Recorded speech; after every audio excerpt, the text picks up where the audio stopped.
तीन चार एथिस्ट बोल लो या फिर रैशनलिस्ट बोल लो, एक आचार्य प्रशांत की स्टूडेंट के साथ डिबेट कर रहे थे। उनका इस वीडियो में पॉडकास्ट था, वो इस चीज़ पे था कि वो कुछ श्लोक वगैरह लेके आए थे और कुछ चीज़ें लेके आए थे और वो कंफर्म करवा रहे थे कि जो आचार्य जी बताते हैं वो इस बुक में वैसा नहीं है जैसा पहले था। आचार्य जी इन चीज़ों को मिस इंटरप्रिटेट करते हैं। वो बोलते तो अच्छा है बट वो इन किताबों का सहारा लेते हैं। बट मैं इस पूरी डिबेट को जब मैंने देखा टाइम निकाल के, क्योंकि काफ़ी अच्छी डिबेट थी, क्योंकि दोनों के ही पॉइंट सही थे।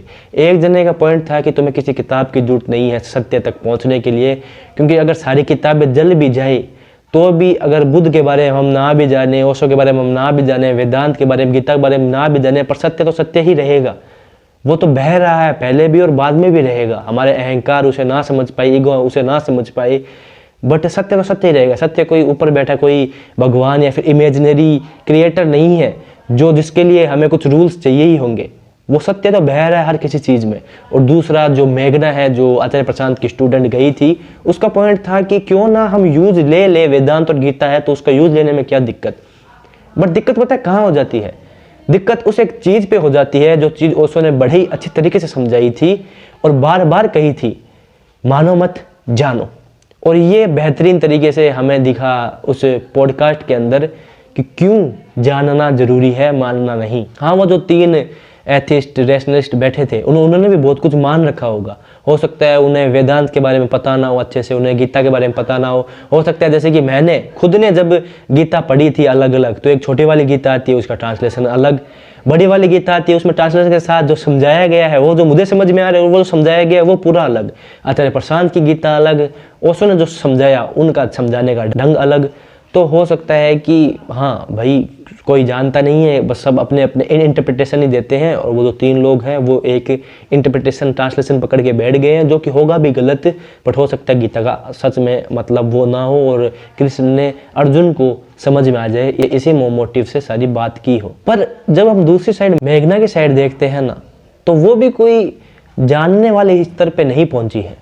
साफ साफ उस वीडियो में दिखता है कि उसने भी एक बिलीफ पकड़ रखा है और वो उसको वहां पे प्रोटेक्ट कर रही है, वो वहां पे उसको मान रही है। हाँ, आचार्य प्रशांत ने बहुत बढ़िया किया कि वो लोगों को जो अंधविश्वास में थे, जो धर्म के नाम पे सुपरस्टिशंस लोगों ने पकड़ लिए थे, जो लोग धर्मी बोलते हैं जिसको आचार्य प्रशांत की, जहाँ पे धर्म का कुछ अता पता नहीं है बट धर्म के नाम पे बस चमत्कार, रीति रिवाज, अंधविश्वास यही है। वहाँ से पकड़ के जब इतनी मुश्किल से आचार्य प्रशांत एक ऐसी जगह पे लेके आ गए हैं जहाँ पे तुम एटलीस्ट अंदर जाने की बात करते हो, भीतर जाने की बात करते हो, एक ईगो है वो आइडेंटिफाई करने की बात करते हो और उससे परे जाने की बात करते हो, वहाँ पे जब तुम्हारी ही वेदांत और गीता एक आखिरी ईगो बन के आ जाए तो क्या कहोगे उस चीज़ को? इस पूरी डिबेट में ये दिख रहा था कि मेघना जो है वो किसी चीज़ को बताते हुए दिख रही थी। वहाँ पे जो एथिस्ट या फिर जिनको रैशनलिस्ट बोल रहे हो तीनों जनों को, उनके भी पॉइंट्स काफ़ी अच्छे थे कहीं कहीं, पर वो कुछ ऐसे ट्रांसलेशन मतलब दिखा रहे थे जिसमें अगर मेघना बोल रही है कि भाई जीवात्मा का मतलब ईगो है और ईगो ही का ही पुनर्जन्म होता है, तो वहाँ पे कहीं की जगह वो बोल रहे थे कि आत्मा का होता है, यहाँ पे है लिखा हुआ, और हाँ कहीं कहीं गीता ऐसी है जिसमें ये है भी लिखा हुआ। तो वहाँ पे मेघना का क्वेश्चन का आंसर देने का नजरिया ये नहीं था कि इसमें भले कुछ भी हो लिखा हुआ बट असली में तो ट्रुथ ये है। उसका देने का पॉइंट ऑफ व्यू आंसर यही था कि गीता ये नहीं कहती, गीता वो कहती है। इसमें कुछ गलत नहीं है, बट इसका मतलब मुझे ये दिखा कि कितनी ही ईगो को हम छोड़ दे, कितना ही हम किसी चीज को छोड़ दे, बट हमारा अहंकार किसी ना किसी चीज को पकड़ने की कोशिश जरूर करता ही करता है। और अंधविश्वास से तुम निकल गए, बहुत बेहतरीन काम किया आचार्य प्रशांत की। मैं बार बार तारीफ करूंगा इस चीज के लिए कि उन्होंने धर्म का एक सही चेहरा क्या हो सकता है वो दिखाने की कोशिश की है, बट उनकी गलती नहीं है। उनकी कुछ ऐसी कल्ट फॉलोइंग बन गई है जिनको ये चीज़ समझ में नहीं आई। ये आचार्य प्रशांत ने खुद ने बार बार कह दिया है कि मानो मत जानो, ओशो ने तो बहुत बार कह दिया ये, फिर भी वो मानने के सिलसिले में अटक गए हैं। मेघना जब बार बार कह रही थी कि जीवात्मा ट्रांसफर करती है, जीवात्मा ट्रांसफर करती है, तो मेघना को खुद से खुद पूछना चाहिए कि ये चीज़ गीता ने बताई है या आचार्य प्रशांत ने बताई है, मैं ये इसलिए बोल रही हूँ, ये लिखी हुई है मैं इसलिए बोल रही हूँ, या फिर मैं खुद सच में ये चीज़ जानती हूँ? क्योंकि गीता में लिखा होगा सच 100% मैं कहता हूँ, वेदांत में जो लिखा होगा वो 100% सच होगा, चलो ठीक है मान भी लिया। आचार्य प्रशांत जो कह रहे हैं वो सच होगा, बट वो सच मेरे किस काम का अगर वो सच है भी और मैं उसका डायरेक्ट एक्सपीरियंस नहीं ले पाऊँ तो। आचार्य प्रशांत ने धर्म का सहारा लिया है, वेदांत का सहारा लिया है, बहुत अच्छी चीज़ है। उन्होंने फिलॉसफी का सहारा लिया है, झूठ के खिलाफ एक सच को खड़ा किया है। बट इसका मतलब ये नहीं हो जाता है कि सच सिर्फ उसी बुक में लिमिटेड हो गया या फिर सच सिर्फ उस गीता में ही लिमिटेड हो गया। गीता में भी सच है, वेदांत में भी सच है, बट उतना ही सच जो बुद्ध ने बोला है उसमें भी है, उतना ही सच जो ओशो ने बोला है उसमें भी है, और उतना ही सच जो जिद्दू कृष्णमूर्ति ने कहा है, truth is a pathless land, उसमें भी है। ट्रुथ को किसी पाथ की जरूरत नहीं है, ट्रुथ को किसी बुक की जरूरत नहीं है। ये चीज एक आखिरी काम है आचार्य प्रशांत के उन फॉलोवर्स के लिए जो आचार्य प्रशांत का ही मैसेज नहीं समझ पाए हैं। हाँ, वेदांत काफी अच्छी चीज है, गीता काफी अच्छी चीज है, उनमें लिखा हुआ हर बात भी सच होगी। हो सकता है कृष्ण ने जो बोला या फिर वेदांत में जो समझाया गया वो इसलिए सिंपल भाषा में समझाया गया, या फिर कहीं कहीं जो पॉइंट उठा देते हैं लोग इसमें ऐसा कैसा लिखा है ताकि अर्जुन को समझ में आए या फिर हमको समझ में आए, वो सब कुछ सच है। पर तुम सिर्फ पढ़ के चीज़ों को नहीं जान सकते हो। पढ़ के चीज़ें मानी जा सकती है पर जानी नहीं जा सकती है। हाँ, पढ़ के तुम्हारा दिमाग जरूर खुल सकता है कि हाँ, मैं जो अभी तक मानते आ रहा था, मेरी ईगो जो अभी तक मानते आ रही थी उससे भी आगे एक दुनिया है। बट तुम पढ़ के सत्य को उपलब्ध नहीं हो सकते हो या फिर झूठे मैं को नहीं गिरा सकते हो। इसे एक बहुत बढ़िया कहानी जो ओशो ने सुनाई थी वो याद आती है। वो आती है कि एक इंसान के वो घर जाते हैं, वो इंसान की बीवी मर जाती है, वो बहुत रो रहा होता है और उसके पास एक दूसरा इंसान होता है जो उसको समझा रहा होता है, अरे तू रो मत, आत्मा अमर है, आत्मा तो अमर है, ये मरा है तो वो शरीर मरा है, आत्मा थोड़ी मरी है। फिर ओशो कहते हैं कि मैं थोड़े ही दिन में उस इंसान के घर पे जाता हूँ जो ज्ञान दे रहा था, उसकी बीवी मर जाती है और वो रो रहा होता है, और अब उसको समझाने वाला वो होता है जो पहले रो रहा होता है। मतलब फिर ओशो ने उनको कहा कि भाई आत्मा तो अमर थी, आप ही कह रहे थे, और जो आप समझा रहे हो वो तो खुद रो रहे थे, तो आप समझा क्यों रहे हो और आप रो क्यों रहे हो, आत्मा तो अमर थी। तो सामने वाला कहता है मैं तो अभी दुख में हूँ और आप मुझे ये ज्ञान दे रहे हैं।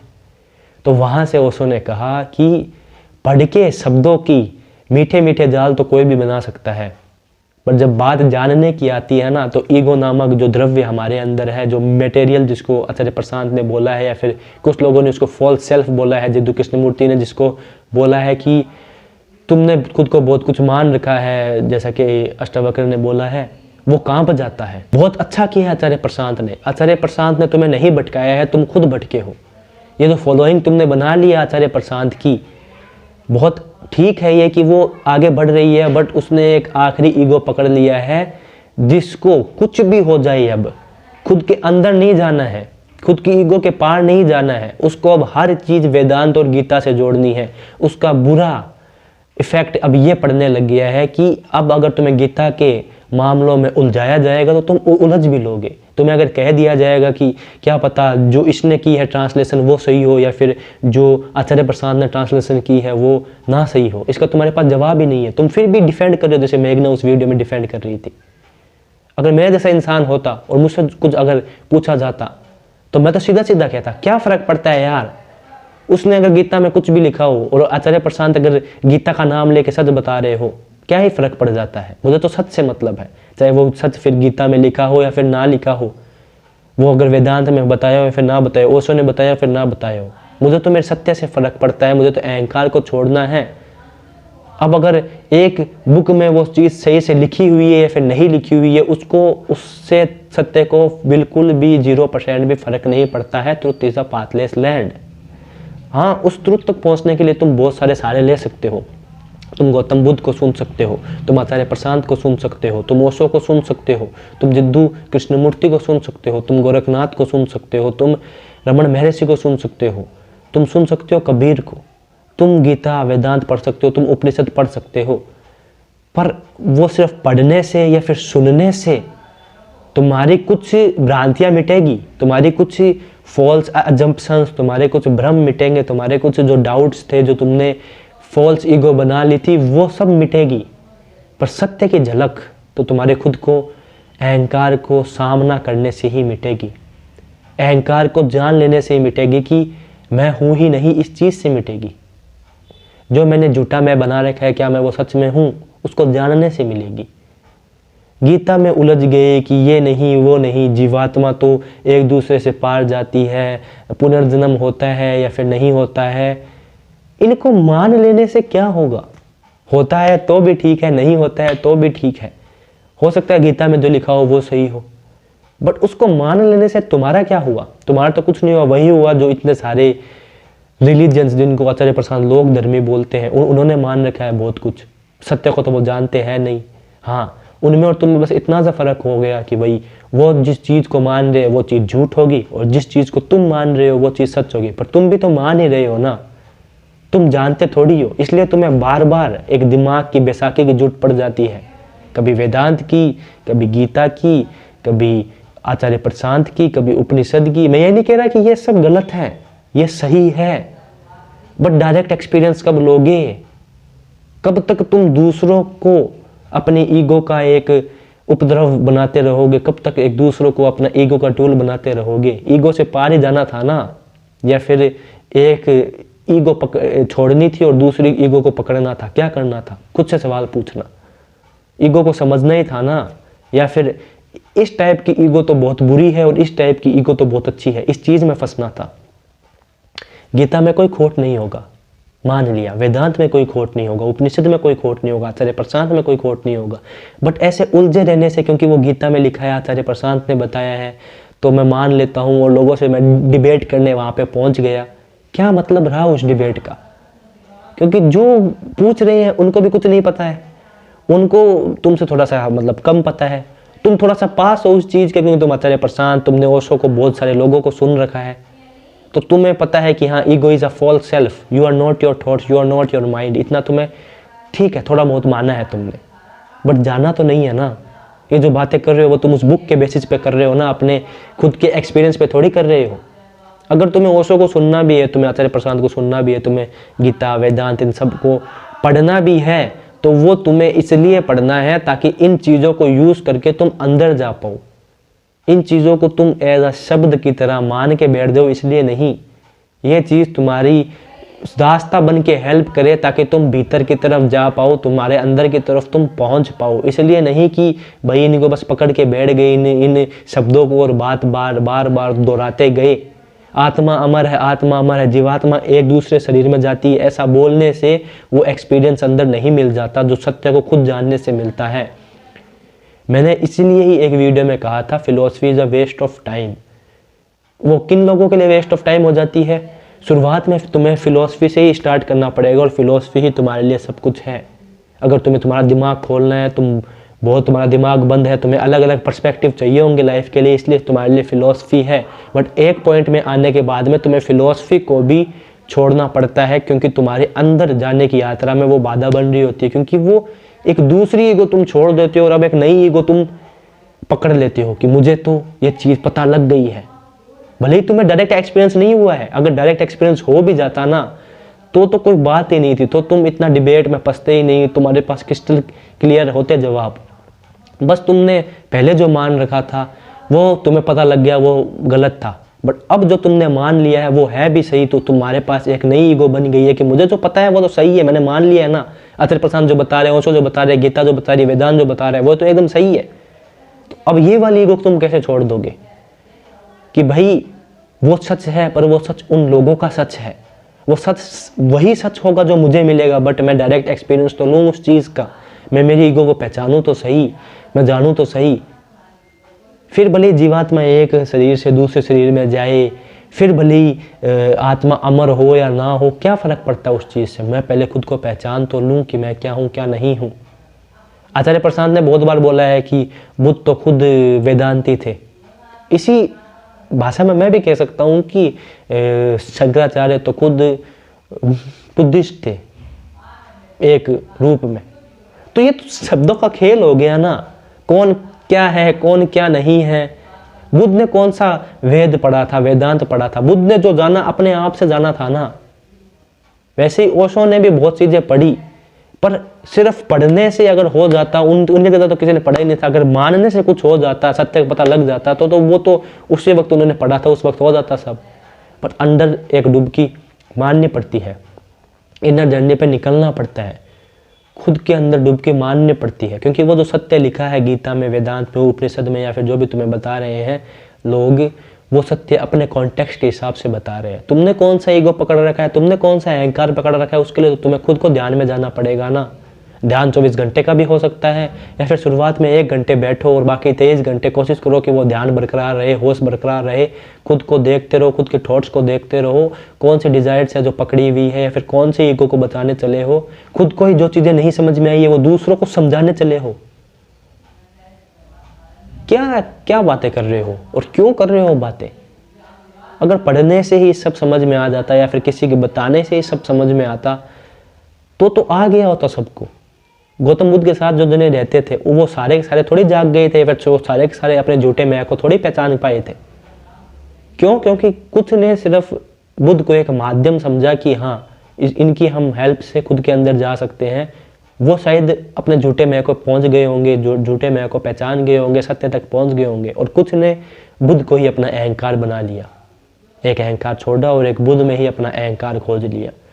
आज क्या हो रहा है? आज बुद्ध के नाम पे स्टैचूज, मंदिर वगैरह बन रहे हैं, जिनके लॉजिक लोग ये देते हैं कि वो एक हम जगह बना रहे हैं ताकि हम बुद्ध से रहें जुड़े हुए। भाई तुम्हें क्या जरूरत है बुद्ध से जुड़ने की? बुद्ध ने तो लास्ट शब्द कहे थे अपदीपो भवे, पर तुमने एक अहंकार छोड़ा और तुम्हारे अब ईगो को एक सेफ्टी चाहिए, एक सिक्योरिटी चाहिए। वो पागल हो जाता है जब उसे अकेला छोड़ा जाता है। तो तुम खुद अंदर डुबकी लगाने से डरते हो, इसलिए तुम्हें बुद्ध को ही तुमने एक ईगो बना ली है। हाँ, अगर बुद्ध को एक दोस्त समझते, एक गाइड समझते, एक हेल्पर समझते और अपने अंदर डुबकी लगाते, अपने ईगो को देखते, तो देखते ही। बट किन्हीं लोगों ने तो बुद्धिज्म को भी एज अ रिलीजन मान लिया है। अब जब वहाँ पे बात, जब रिलीजन किया जाती है, वहाँ पे बात सिर्फ यही है, इसी से ही सब कुछ हो सकता है, तो वो जब ईगो बन गया, तो जो बुद्ध ने समझा, बुद्ध ने जाना, वो अपने टाइम के अकॉर्डिंग जाना, अपने ईगो के अकॉर्डिंग जाना। और जो तुम जानोगे, हाँ, जो बुद्ध ने जाना और जो तुमने जाना होगा, मान लूंगा मैं ये चीज़ भी कि तुम दोनों एक ही चीज़ जानोगे, बट उसका प्रोसेस अलग अलग हो सकता है ना।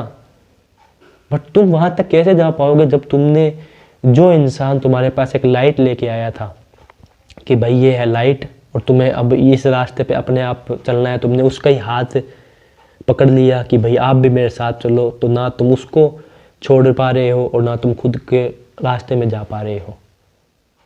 बुद्ध, ओशो, कृष्णमूर्ति, आचार्य प्रशांत, गोरखनाथ, कबीर, बहुत सारे नाम है, अभी मैं लेने लग जाऊंगा तो वो इसलिए नहीं है कि उनको पढ़ लो और वो जो उन्होंने बोला है ऊपर ऊपर से मान लो। ये काम रिलीजन्स कर रहे हैं। आचार्य प्रशांत की डेफिनेशन में लोग धर्मी ऑलरेडी कर रहे हैं, उनके लिए एक इमेजिनरी बैठा है ऊपर कोई क्रिएटर। अगर अंदर डुबकी है लगानी, तो वो जो शब्द हैं लिखे उनको मानना नहीं है, उनको समझो, पढ़ो और फिर अंदर डुबकी लगाओ, बैठो अपने थॉट्स के साथ। वो चीज़ें तुम्हारी हेल्प करेगी ताकि तुम अंदर जा पाओ। वो तुम्हारे लिए एक सिंबल की तरह है। वो चीज़ें जो है लिखी हुई, वो एक इशारे की तरह है ताकि तुम अंदर जाने से ना डरो, ताकि तुम्हें ये रहे पता कि हाँ ये फॉल्स सेल्फ है, अंदर कुछ है। बट अंदर का खजाना जो है, अंदर की चीज़ जो है, वो बाहर पढ़ पढ़ के नहीं मिलेगा। वो खुद के साथ बैठने से, या खुद को हर पल देखने से, खुद की हर एक डिज़ायर को देखने से मिलेगा। आचार्य प्रशांत ने कह दिया कि जीवात्मा यहाँ से यहाँ जाती है, या फिर गीता ने कह दिया, या फिर वेदांत ने कह दिया, उससे तुम्हारा कोई नहीं होने वाला है कल्याण। फिर से वो कहूँगा तीसरी बार, हो सकता है वो बोल रहे हो सच, बट वो सच जब तक तुम डायरेक्टली एक्सपीरियंस नहीं कर लेते हो, अपने झूठे मैं को जब तक तुम नहीं देख लेते हो, तब तक वो सच किसी काम का नहीं है। ये किताबें बस एक गार्बेज की तरह हो जाएगी, जो ओशो ने बोला, बुद्ध ने बोला, शंकराचार्य ने बोला, आचार्य प्रशांत ने बोला, जब तक तुम उनको ही ईगो बनाते रहोगे कि एक ईगो तो हमने छोड़ दी है, अब बस वही ईगो है, वही ईगो है। उनका इस्तेमाल लो एज अ दोस्त की तरह, एज अ लाइट की तरह, एज अ अपने अंदर जाने की तरह कि मैं और वो अलग नहीं है, वो एक माध्यम है। वो ज्ञान जो दे रहे हैं वो ज्ञान भी उनका नहीं है। वो ज्ञान जो वेदांत ने दिया, जो गीता ने दिया, जो आचार्य प्रशांत ने दिया, वो ज्ञान उनका भी नहीं है। वो जो रहेंगे तब भी वो है, वो नहीं रहेंगे तब भी वो है। वो बेहतर रहेगा ज्ञान। वो ज्ञान मेरे अंदर भी है। किसी दिन खुद को जान लो, खुद के झूठे मैं को जान लो, और जो खुद ने जाना और जो वेदांत कह रहा है वो एक ही मिले, तब तुम ये नहीं कहोगे कि जो था वेदांत में या गीता में या जो आचार्य प्रशांत ने बताया वही था सच। तुम ये कहोगे कि मेरा जो सच मुझे मिला, मैंने जो किया है अनुभव और वो जो बोल रहा है वो दोनों एक ही चीज़ है। इसका मतलब सत्य ही है, ही वही है। जैसे ओशो ने कहा था कि मैं उपनिषद से इसलिए हाँ नहीं हो जाता हूँ, राजी नहीं हो जाता हूँ कि उसमें जो है लिखा वही मैं सोचता हूँ। मैं उपनिषद से राजी पूरा इसलिए हो जाता हूँ क्योंकि मेरा जो अनुभव है और उपनिषद में जो है लिखा वो मैच हो जाता है। अब उपनिषद हो तो भी ठीक है, ना हो तो भी ठीक है, क्योंकि मेरा अनुभव, मेरा सत्य मैंने देखा है, जानने की कोशिश की है और वही मैं तुमसे कह रहा हूँ। अंधविश्वास को छोड़ के आगे आचार्य प्रशांत तुमको वहाँ से लेके आ चुके हैं आगे। अंधविश्वास एक छोड़ के आ गए हो, दूसरी चीज़ को अंधविश्वास मत बनाओ। एक आखिरी ईगो बच गई है। मैं आचार्य प्रशांत को नहीं कह रहा हूँ वो गलत कर रहे हैं, उनके कुछ लोग ने अब आचार्य प्रशांत को एक ईगो बना ली है। जैसे लोगों ने ओशो के साथ किया, जिद्दू कृष्णमूर्ति के साथ किया, बुद्ध के साथ किया, उनके साथ फिर भी कम हुआ, पर आचार्य प्रशांत के साथ इसलिए हो रहा है क्योंकि आचार्य प्रशांत बार बार वेदांत गीता का नाम लेते हैं। तो अब जो लोग ऐसे हैं जिन्होंने गीता और वेदांत को ही एक आखिरी अहंकार मान लिया, एक आखिरी ईगो मान लिया है, उनके लिए है कि हो सकता है उसमें जो बातें हो वो हो सच, बट वो पढ़ लेने से, मान लेने से तुम्हें उस सत्य का पता नहीं लगने वाला है। मानो मत, जानो। मानना मत अगर जानना है तो, और अगर मानना ही है तो फिर कुछ भी मान लो। मानने में क्या जाता है, मानना काफ़ी आसान है। ईगो को चाहिए ही वही, या तो वो किसी और को बना ले अपनी टूल, अपनी सेफ्टी के लिए, या फिर वो जो कुछ भी मान ले क्योंकि उसको एक सेफ तरीका मिल गया है। पर जानने की बात जब आई, खुद को देखो, खुद को देखते रहो। गलती आचार्य प्रशांत की नहीं है, गलती तुम्हारी है। उन्होंने सहारा लिया गीता वेदांत का, हाँ उसमें होगी चीज़ें लिखी हुई जो उन्होंने जानना होगा, वही चीज़ें उसमें होगी, तो उन्होंने उसका सहारा ले लिया और उसमें कुछ है नहीं गलत। बट तुमने अब ये मान लिया है कि इसमें ही है सत्य और मुझे अंदर जाना ही नहीं है, और तुम उसी में अटक के रह गए हो। अंधविश्वास सारे छोड़ के आ गए हो। कम से कम इन चीज़ों को अंधविश्वास मत बनाओ। अंधविश्वास मतलब मान लिया बस इस चीज़ को। अगर वो सच में है सत्य, अगर वो सच में सच है तो फिर डर किस चीज़ का। अगर वही है सत्य तो जब तुम अपने आप को देखोगे, अपने आप को जानोगे, अपने साथ बैठोगे, देखोगे खुद को, तो जो वो है सत्य वही तो यहाँ पे होगा ना। ऐसा तो नहीं है ना कि वो होगा अलग और ये होगा अलग, ऐसा तो होने नहीं वाला है। जब वही सत्य है तो फिर वो तो ऐसा तो नहीं है ना कि वो जो बुक है वो सत्य उसी में ही है और बाकी वो है ही नहीं कहीं पे। वो अगर सत्य वहाँ है तो वो वहाँ भी है, वो हर जगह है, वो तुम्हारे अंदर भी है। बस अपने झूठे मैं के पार जाओ, अपने झूठे मैं को देखो कि मैं कौन हूँ, मैं हूँ भी या नहीं हूँ। अपने आप को जानने पे करो और जब जान जाओ तब इन चीज़ों पे बात करो। बस कहीं से सुन ली और वो चीज़ थोड़ी थोड़ी ठीक लग रही है इसलिए उसको मान के हम कुछ भी बोल रहे हैं, डिफेंड कर रहे हैं, उसको कुछ फ़ायदा नहीं है, क्योंकि सामने वाले को तो है नहीं पता कुछ भी, बट तुमको भी नहीं पता है। ये तुमको जानना बहुत ज़रूरी है क्योंकि तुम अभी जानते नहीं हो, तुम भी मान ही रहे हो। सत्य अगर वहाँ है तो सत्य यहाँ भी है, अपने सत्य को जानो। आचार्य प्रशांत तो ये कहते हैं, ओशो भी कहते हैं, बट कुछ लोग सिर्फ गीता और वेदांत में अटक गए हैं।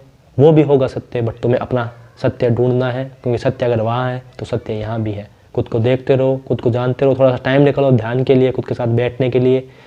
और तुम अगर डायरेक्टली खुद को हर पल देख सकते हो तो और भी अच्छी बात है, बट थोड़ा सा टाइम निकालो और बाकी के 23 घंटे या फिर 23.5 घंटे, जितने भी घंटे कोई काम कर रहे हो, अपने आप को देखते रहो। बाहर से सिर्फ तुम पढ़ पढ़ के मान सकते हो, पर जानना तुम्हारा अपने ही अंदर होगा, सत्य तुम्हारे अंदर ही है। यही था वीडियो, बाकी मिलता हूँ कभी दूसरे वीडियो में। तब तक के लिए मस्त रहो, व्यस्त रहो, ऐसे देखते रहो और अपने आप को जानते रहो। बाय, मजे में रहो।